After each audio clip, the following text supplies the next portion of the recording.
그것을 우리에게 말씀하시고 지키라고 또 말씀하시는 것은 우리에게 늘 기억하라는 거예요. 왜? 우리가 잘 잊어버리더라고요. 개구리가 뭐를 잊어버려요? 올챙이 쪽을 잊어버린다고. 옛날에 교회 처음 나와서 어려워서 하나님 뭐 이래주세요 저래주세요 해가지고 하나님이 좀 도와줘서 살만하게 되면 뭐라고 하는지 아세요? 내가 그동안 얼마나 고생했는지 알아? 내가 고생해서 이만큼 살게 된 거야. 기억하지 못하면 하나님을 버리게 되는 겁니다. 자, 이 유월절과 무교절을 지킬 때, 그걸 매년 기념할 때 뭘 하게 될까요? 하나님 앞에 감사하게 되겠죠. 그런데 지키지 않을 때 뭘 하지 않게 될까요? 감사하지 않게 되겠죠. 감사하지 않게 될 때 어떻게 되느냐? 자기가 감사를 다 받게 됩니다. 자기가 자기 인생을 책임지는 것으로, 자기가 자기 인생의 인도자가 돼야 하는 것입니다. 하나님은 강제로 우리에게 인도자가 되시는 게 아니라 하나님께 인생을 맡기는 자의 인도자가 되신다는 것을 기억하십시오. 하나님을 거절하는 자, 하나님을 마음에 두기 싫어하는 자를 하나님은 그냥 그 상실한 마음대로 내어 버려두신다고 말씀하셨어요. 그러니까 우리가 하나님을 만나지 못하고 하나님 안에 살지 못하는 것은 누구의 문제냐? 하나님의 문제가 아니라 우리의 문제라는 거예요. 하나님은 이 땅의 모든 사람이 구원받기를 원하신다고 말씀하고 있어요. 그런데 사람들이 그것을 선택하지 않는다는 거죠. 왜? 육신의 정욕과 안목의 정욕과 이생의 자랑을 따르게 될 때 하나님을 선택하지 않는다는 거예요. 그런데 진정으로 자기가 얻게 되는 것이 무엇인지를 알게 될 때, 하나님이 진정 누구인지를 알게 될 때 그가 따르게 된다는 것이에요. 여러분의 인생이 새로운 시작이 되어야 됩니다. 여러분의 인생이 새로운 시작을 이미 하신 분도 있었을 것입니다. 그런데 언제 시작했는지 까마득 잊어버리고 그것을 기억하지 못하고 지나갔다면 이제 다시금 그날을 기억해야 할 것입니다. 하나님께서 왜 자꾸 이 날을 기념해라 하느냐? 누굴 위해서요?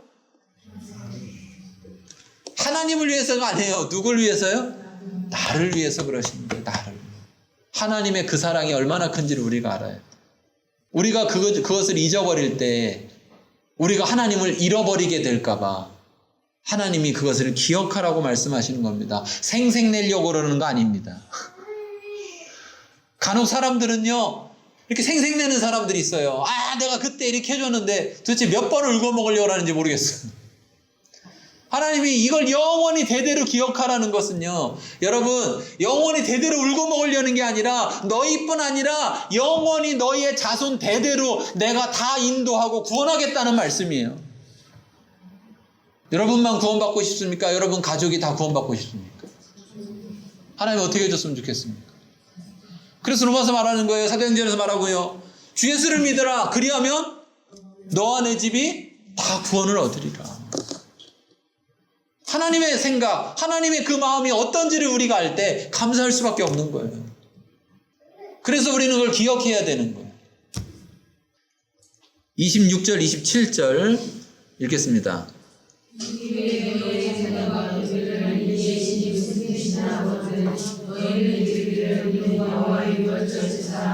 여호와께서 애굽 사람에게 재앙을 내리실 때에 애굽에 있는 이스라엘 자손의 집을 없사 우리의 집을 구원하셨느니라. 자, 그냥 하나님이 자손까지 자동으로 해주나요? 아니요. 그 자손도 하나님께 자기 인생을 맡겨야 되는 거죠. 그 자손이 하나님께 자기 인생을 맡기려면 어떻게 해야 됩니까? 하나님이 어떤 분인지를 알아야 되죠. 그래서 부모들이 이 날을 기억하고 있을 때 도대체 오늘 이거 왜 하는 거예요? 이거 맛도 없는 무교병 이거 왜 먹는 거예요? 이렇게 했을 때 이 무교병이 우리에게 생명이 된다.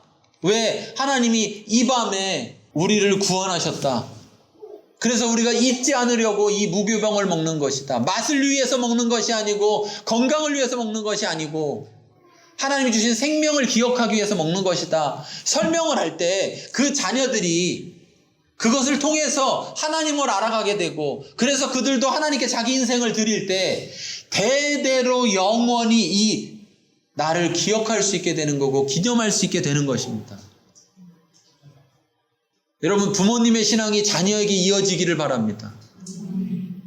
그런 면에서는요, 누가 가장 신앙해 볼 때 좋은 선례가 되느냐? 디모데죠, 디모데.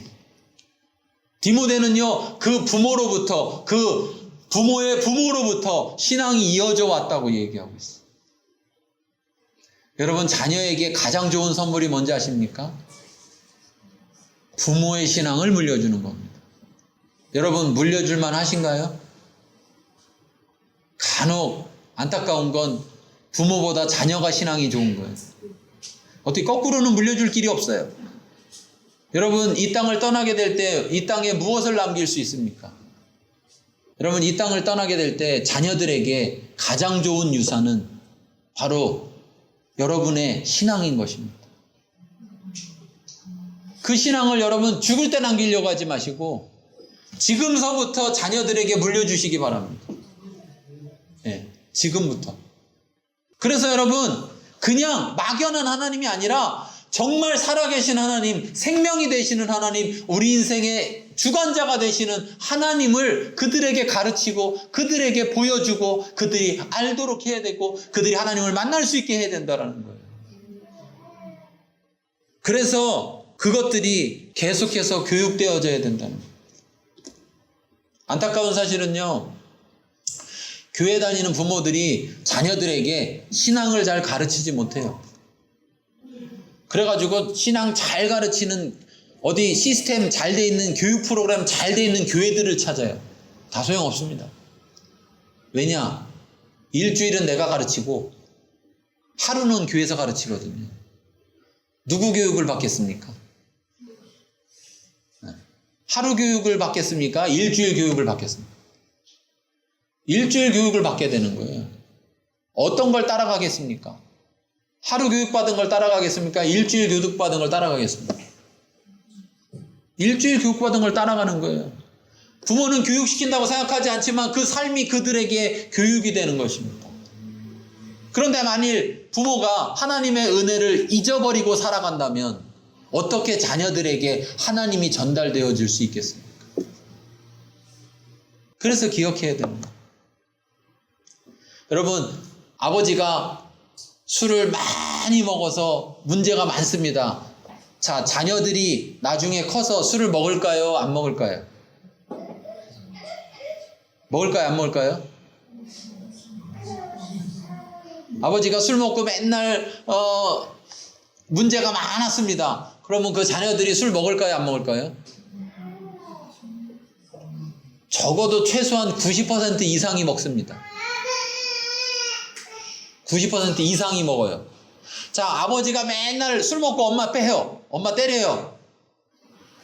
그러면 그 자녀가 결혼해서 아들이면 자기 아내를 때릴까요? 안 때릴까요?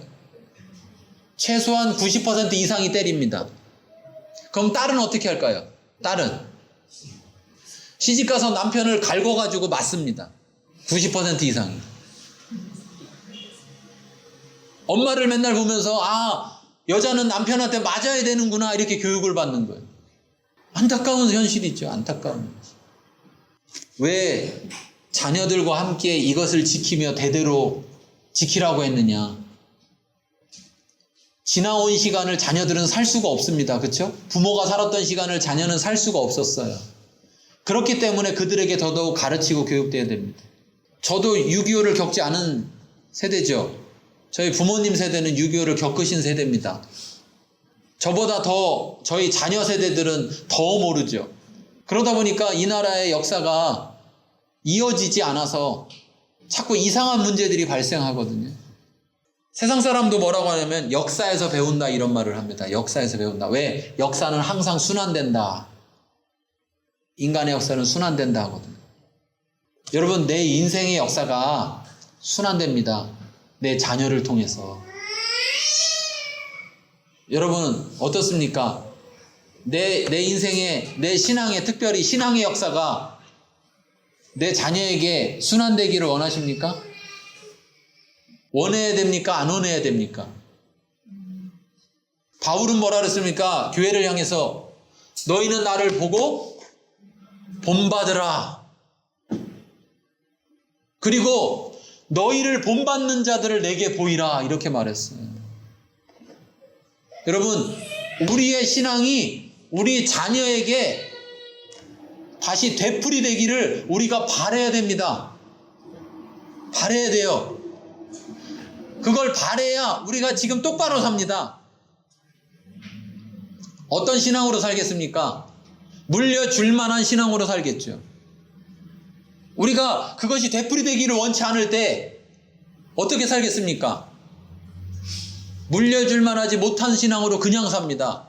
어떤 분은 이렇게 얘기해요. 아유, 내 인생은 이미 이제 글렀고, 내 자녀들이나 신앙생활 잘하면 되지. 그렇게 나머지를 살면 그 신앙이 어떻게 전달된다고요? 자녀에게서 새로 시작되는 게 아니라 그 엉망의 신앙이 그대로 다시 또 이어지게 된다고. 90% 이상이. 90% 이상이요. 여러분, 90% 이상에게 걸겠습니까? 10%에게 걸겠습니까? 어떤 거에 걸겠습니까? 90% 이상에다가 걸어야죠. 내가 신앙을 바로 하면 신앙이 전해지게 되어 있습니다. 그냥 목사한다고, 장로한다고, 권사한다고, 집사한다고 신앙이 이어지는 게 아닙니다. 가르쳐줘야 됩니다. 함께 기억해야 됩니다. 함께 신앙을 나눠야 하는 것입니다. 하나님이 어떤 분인지, 우리에게 생명 주신 것을, 하나님이 우리 인생의 주인이신 것을, 내 인생의 역사가 내 것이 아니라, 나로부터 시작되는 게 아니라 하나님으로부터 시작된다는 것을 가르쳐줘야 됩니다. 여러분, 한번 다짐해 보시기 바라요. 우리 부모님들, 내가 자녀에게 신앙을 물려줘야지 하는 그런 다짐을 할 수 있기를 바랍니다. 우리 자녀들은 우리의 부모의 신앙을 배워야지 라는 그런 다짐들을 해보시기 바랍니다. 그럴수록 내 인생의 인도자가 누구여야 되겠구나를 분명히 알게 됩니다. 그럴수록 내 인생을 하나님께 맡겨야 될지 맡기지 않아도 되는지를 더 분명히 알 수 있게 됩니다.